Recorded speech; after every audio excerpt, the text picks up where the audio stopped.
morning, students.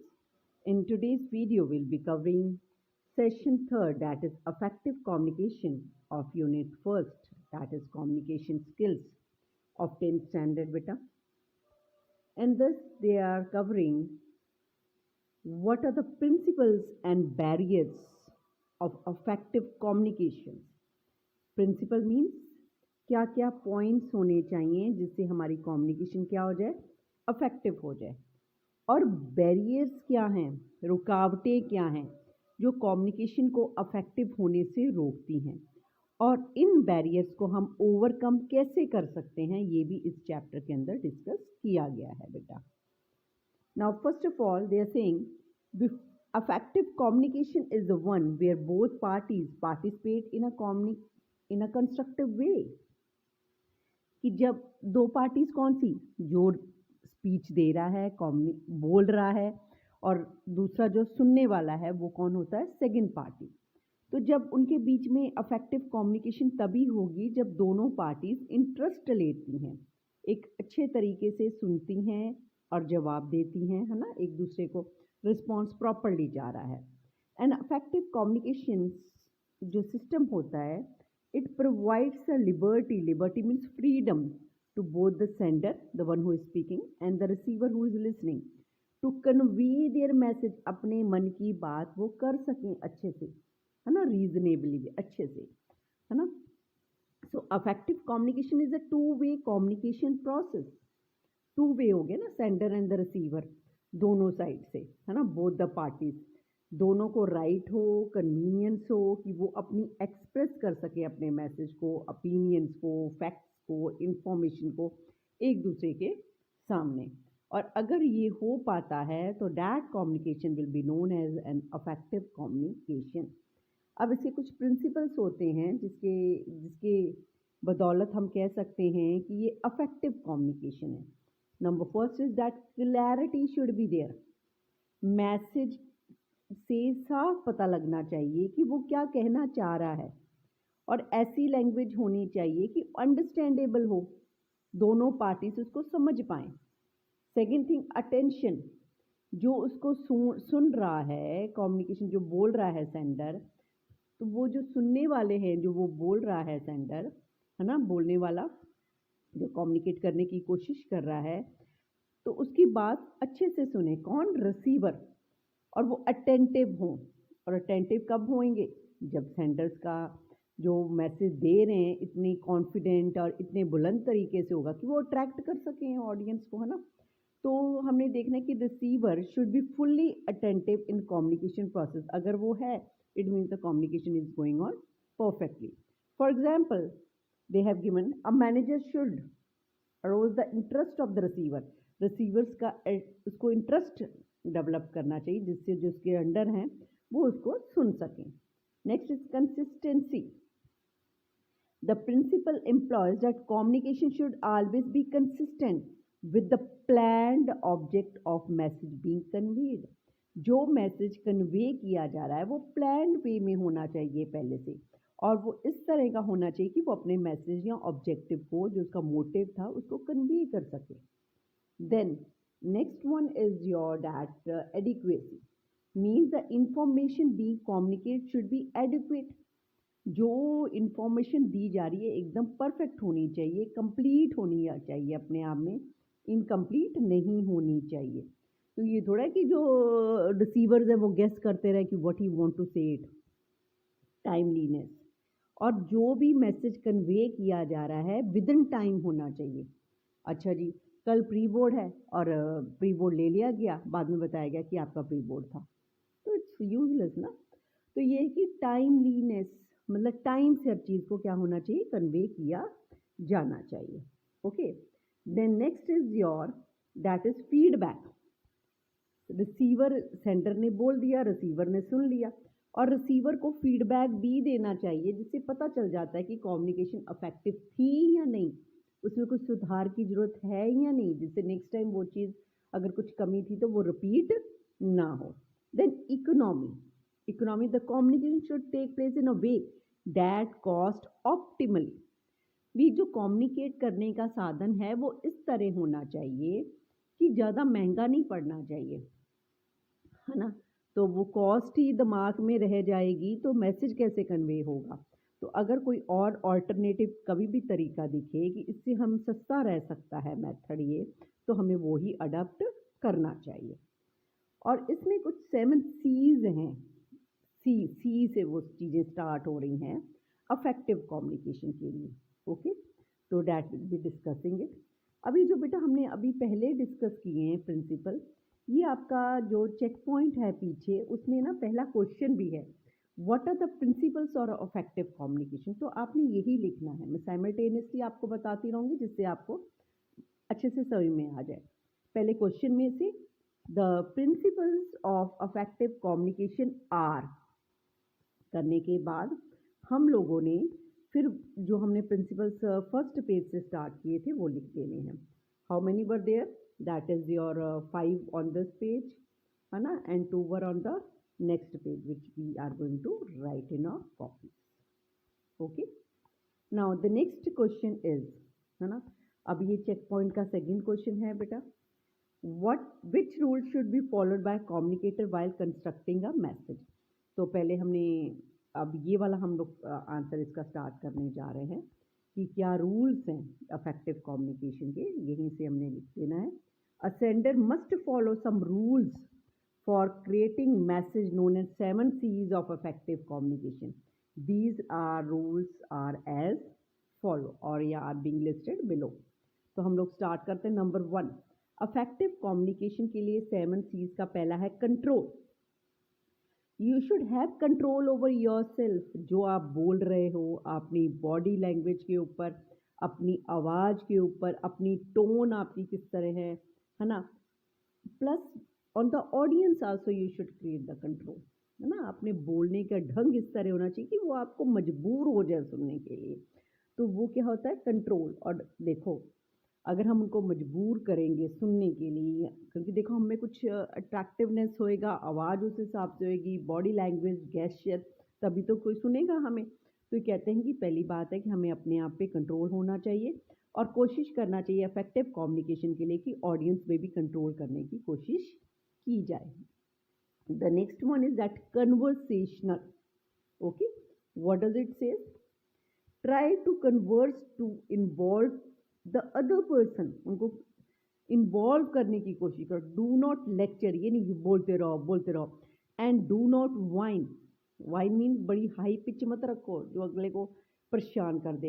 And do not get angry also. Angry होने लगे तो वो आपसे क्यों पूछेंगे, सुनेंगे आपको, यहाँ ओवर इमोशनल हो गए आप, है ना, तब भी हंसी का पात्र हम बन सकते हैं। हैव अ कन्वर्सेशन, कन्वर्सेशन करो, no matter what the other person और people do in a meeting. कोई फर्क नहीं कि अगला क्या कह रहा है ना, उसको ध्यान से सुनो और try to bring the things in normal. When a customer is complaining, ये थोड़ा एंगर करने लग जाओ उसको आगे से, बल्कि उसकी चीज़ को एक कंट्रोल में लाने की कोशिश करनी चाहिए। The next one is the confident, है ना, जो कन्वर्स करने की कोशिश कर रहा है, मीन्स अपना मैसेज कन्वे करने की कोशिश कर रहा है, उसको कॉन्फिडेंट होना चाहिए। इज इट ओके, तभी तो दूसरे सुनेंगे। अगर खुद ही कॉन्फिडेंस नहीं तो दूसरे क्या सुनेंगे, है ना। तो पर्सन, इट मीन्स कॉन्फिडेंट होने के लिए जो कुछ वो बोल रहे हैं उनके बाद उस चीज़ के बारे में प्रॉपर नॉलेज होनी चाहिए। Your confidence makes the other person listen to you. Your voice should be loud enough. ये नहीं कि चीखना ही शुरू कर दो, no, within some limits, at a control pace. Your body language should be strong, not stiff. मतलब कि आपके गेस्चर्स और आई कांटेक्ट इस तरह का होना चाहिए कि हाँ, कॉन्फिडेंट आप लगो, है ना। जब हम कॉन्फिडेंट होते हैं, हमें सब कुछ पता होता है, तो हमारे बोलने का तरीका अलग होता है। लेकिन जब हम लेस कॉन्फिडेंट होते हैं तो बोलने का तरीका अपने आप ही चेंज हो जाता है। Is it so not? It means whatever we are speaking, we have a proper knowledge of it. Then only we can bring all these features of that is of confidence. The next one is competent. Carefully observe the listening party's response, कि वो किस तरह response कर रहे हैं, और उस हिसाब से अपने आप को चेंज करो, अपनी लैंग्वेज को, बिहेवियर को, अप्रोच को, कि जिससे कम्युनिकेशन क्या हो जाए, सक्सेसफुल हो जाए। और दूसरी बात, काम रहना चाहिए, काम, शांत, ये नहीं कि दूसरा बंदा शोर मचा रहा है, एंग्री हो गया तो हम खुद हो जाएं। हमें बल्कि इस तरह की कंडीशन क्रिएट करनी चाहिए कि कन्वर्सेशन चलती रहे और अगले बंदे पे भी कंट्रोल हो जाए, तो things become normal. The next one is clear. जो भी मैसेज क्लियर दिया जा रहा है, it should be very much clear cut. उससे साफ पता लगना चाहिए कि जो सेंडर है या बोलने वाला है वो क्या कहना चाह रहा है। ये नहीं कि रिसीवर गैस ही करता रहे, meaning that what he wanted to say. The next 7C is that your concise. जो भी मैसेज दिया जा रहा है अप टू मार्क होना चाहिए। जो वो मैसेज में कन्वे करना चाहिए वो दूसरे तक पहुंचना चाहिए। ये नहीं कि इधर उधर की फालतू की बातें हों और जो मेन कहना चाह रहे थे या जो ऑब्जेक्टिव था उसका पता ही ना चले। So that is also going to be the wrong, and there is going to be no effective communication in it. Okay, now the next page we will switch over, and it deals with the barriers of in communication. Effective communication में कुछ कमियां आ जाती हैं, है ना, कि effective communication नहीं हो पाता। वो क्या है? Let's discuss one by one, and this is the answer of the third question of the checkpoint beta. It says describe different barriers of effective communication. तो पहले क्वेश्चन में से the different barriers of effective communication are, है ना। अब हम लोग उनको कवर करेंगे कि क्या बैरियर्स हैं, one by one, which you have to write also. The first one is your lingual factors, means language. सबसे पहले क्या होना चाहिए कि जो बोलने वाला है उसको ध्यान रखना चाहिए कि उसके ऑडियंस किस लैंग्वेज को समझते हैं, है ना, क्योंकि ये एक बैरियर बन सकता है, एक रुकावट बन सकता है। अब जैसे Spanish man who only speaks and understand Spanish will not be able to interact with an Indian women who is only familiar with the Hindi. उसको समझाएंगे कैसे? स्पेनिश में थोड़ी समझा पाएंगे, because she understand only the Hindi. So the thing is that language should be taken into consideration because this can be a barrier of the effective communication. The next one is environmental factor. अब हम लोग किसी से communicate करने की कोशिश कर रहे हैं और पीछे इतनी आवाज़ें हैं तो दूसरा बंदा सुनेगा क्या? तो हमें ये भी ध्यान रखना चाहिए कि इन्वायरमेंट फैक्टर अफेक्ट नहीं करना चाहिए हमारे कम्युनिकेशन को, because it can also be one of the barrier in our communication. Third is the past experience. कई बार ऐसा होता है कि हमारा पास्ट एक्सपीरियंस किसी पर्टिकुलर चीज़ से लेके इस तरह का है कि हम उसको सही नहीं समझते हैं, है ना। हम कहते हैं कि no it is not going be fruitful, तो फिर हम अगर कोई उस टॉपिक पे बात करने की कोशिश करेगा तो हम सुनने ही नहीं चाहेंगे। इस ओके, तो कहते हैं पास्ट एक्सपीरियंस भी कई बार मैटर लॉट करता है।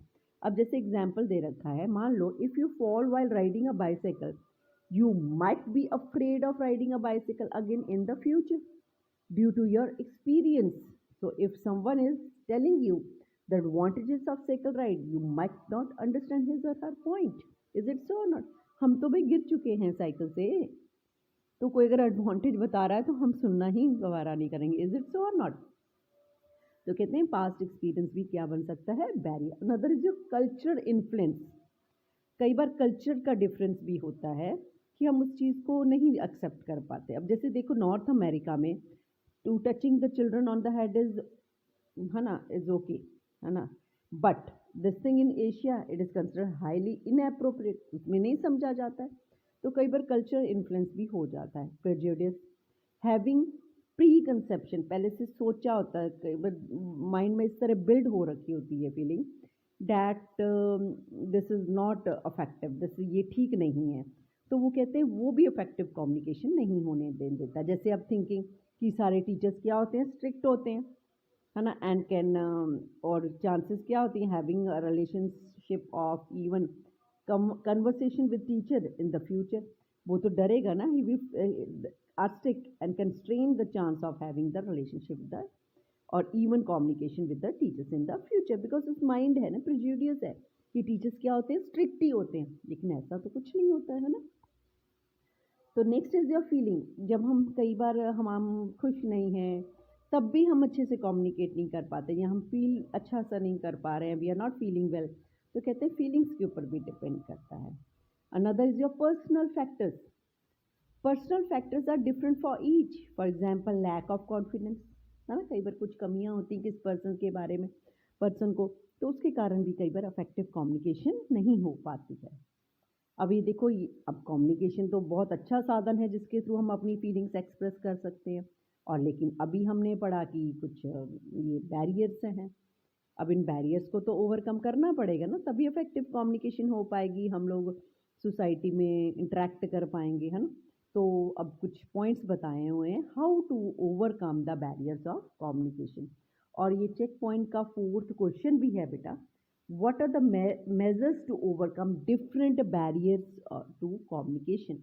तो पहले क्वेश्चन में से लिखना है, the measures to overcome different barriers of communication are, then let's start with that, है ना। we will be doing the barriers, how to overcome them.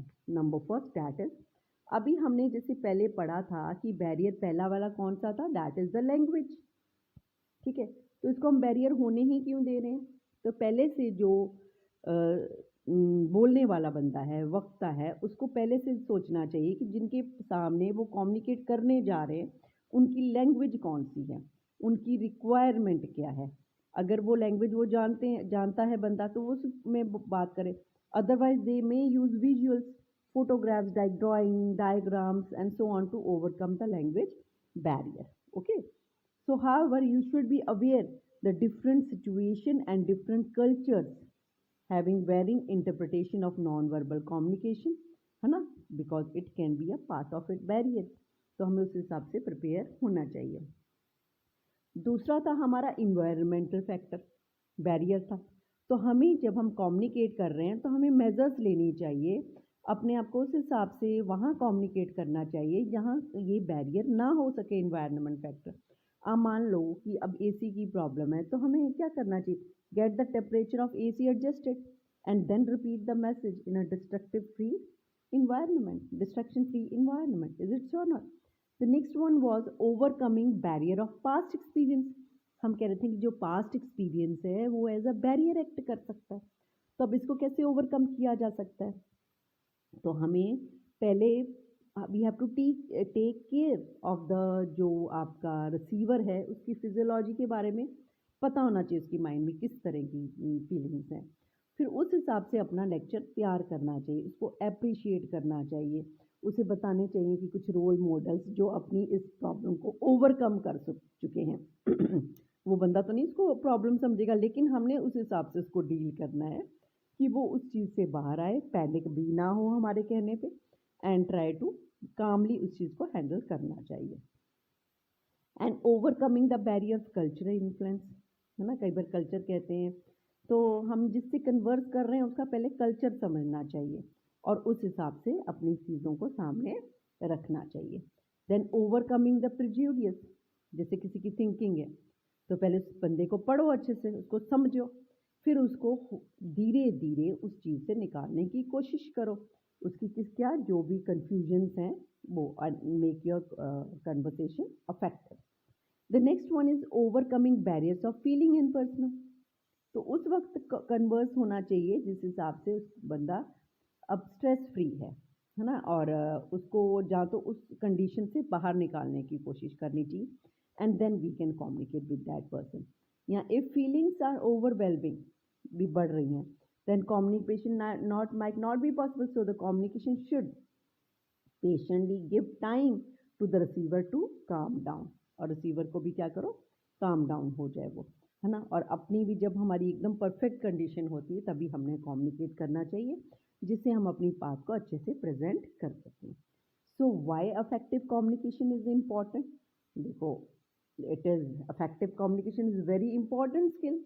In fact, effective communication is very much essential. हमें communication effective होनी बहुत ही ज़रूरी है, क्यों, क्योंकि तभी तो कुछ रिजल्ट निकलेगा उसमें से ना, then only it can be a successful. तभी हम एक दूसरे के जब इंटरेक्ट ही नहीं दोनों पार्टीज करेंगे तो कम्युनिकेशन काहे की, किस तरह मैसेज कन्वे होगा, है ना। अगर रिसीवर लेगा तभी तो सेंडर का जो मैसेज देना चाहता है सक्सेसफुल हो पाएगा। So the effective communication is must. That's all with this session. Thanks बेटा।